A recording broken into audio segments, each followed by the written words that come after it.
So welcome, Jake Bugg. Well, hello. In this show we're only talking about music and the ones you are influenced by. That's a good start. First, is there any Swedish music you've been listening to? No, not a lot. I know it's very, very cliche, I'm sure, but obviously ABBA are a huge band, and I appreciate their songwriting skills and a lot of great songs and great melodies. Yeah. This guy, all the articles, you're always compared to him. Is that disturbing, or? No, not Do you at think all. Is he any good? Obviously, Bob Dylan's brilliant. Yeah. Clearly he's somebody that's a master of his craft and writes good songs. And Yeah. I think when people compare me to him, I find it quite lazy because it's very generic. Yeah. And I also think, I wonder if these people have any other records in their record collection, because as much as I like Dylan, it's not someone who I'm, aspiring to emulate or have the same career as. No.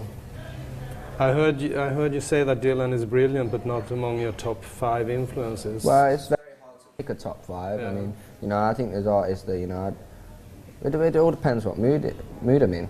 Whatever I feel like listening to sometimes. I might prefer listening to Jimi Hendrix than Bob Dylan. It just depends how I feel on the day, I guess. And Beatles? Well, Beatles are great, yeah. Great.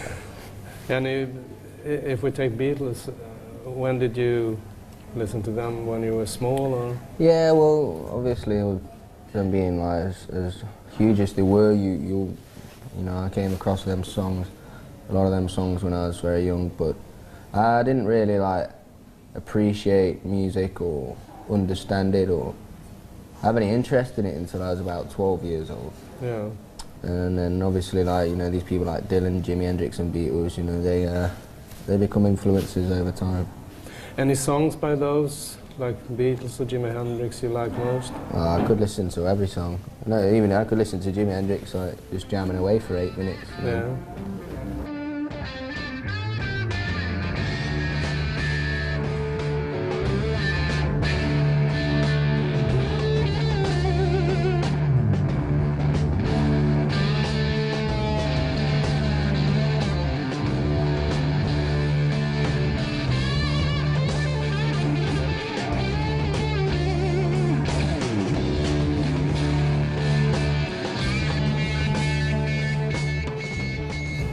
So it's not only the hits, Purple Haze and... Nah, man, I quite like the songs that,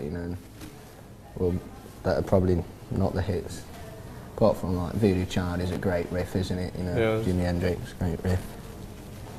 And why is Beatles so good? Well, to me, every album's great. And they had that. It's just all about great songs, isn't it? They just had great songs, and that's what made them who they are today. Does your friends also listen to six music? Some of them do, not all of them. Probably more of them I'd say don't than do. But a lot of my friends at school, they listen to they got the heavy metal or their grime and their hip hop, and I listen to it. I think there's good music and bad music in every genre. Yeah. Certainly. But I heard you're very critical of yourself, so did you do version after version? Sometimes, some cases, especially the last song, Fire. Yeah. That song, tried putting loads of different parts to it and loads of different different studios, even big posh studios tried recording in all these different ways, and in the end, the label said the best version was the version I recorded on my iPhone. Yeah. So that's the one that made it on the record. Yeah. So it's not something that was thought about. No. Even though I tried, it ends up a lot of time you go back to those early demos. Yeah. How important are the lyrics? I think they're very important for me. Yeah. Some people hear melody before lyrics.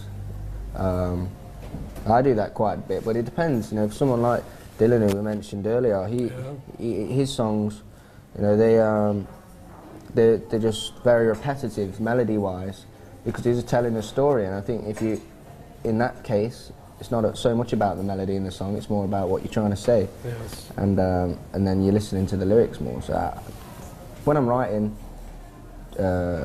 generally it's melody first, but I think lyrics are very important. Yeah. Yeah. Is it easier expressing feelings in a song than in real life? So for me, yeah. Yeah. And I find it very therapeutic for me.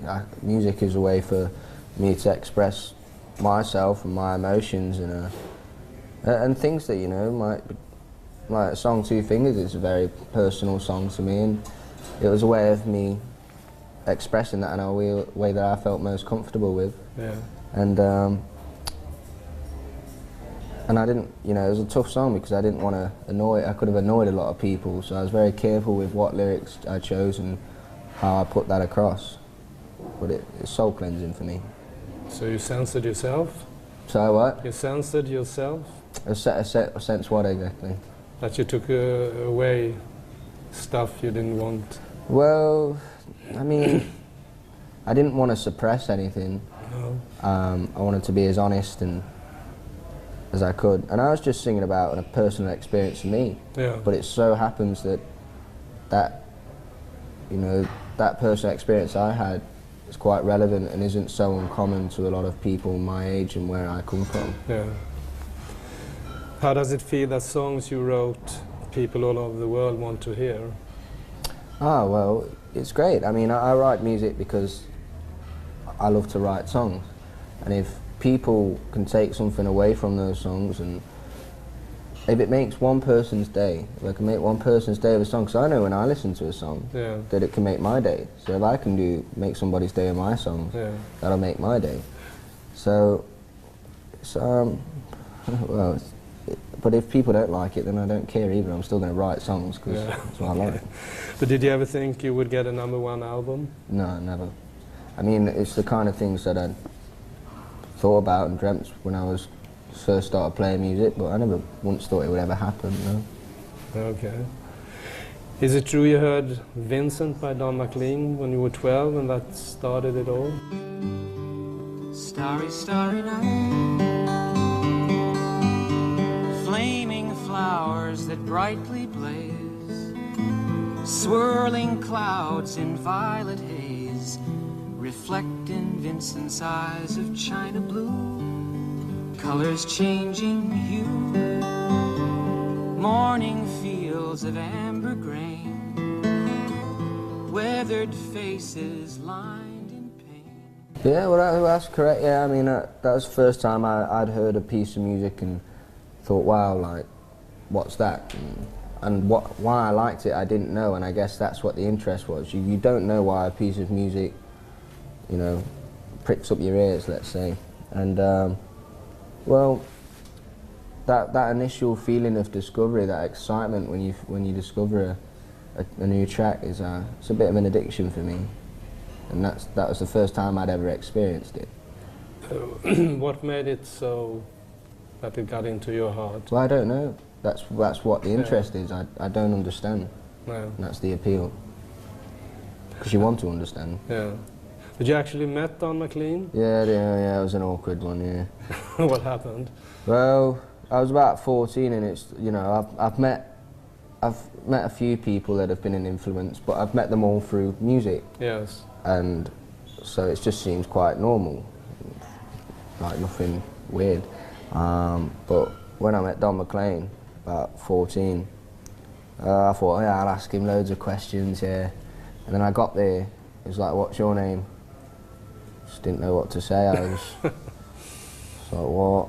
And that's the only time I've ever been starstruck. And from then, it's never happened since. So maybe it was a good thing. Maybe it was a good thing.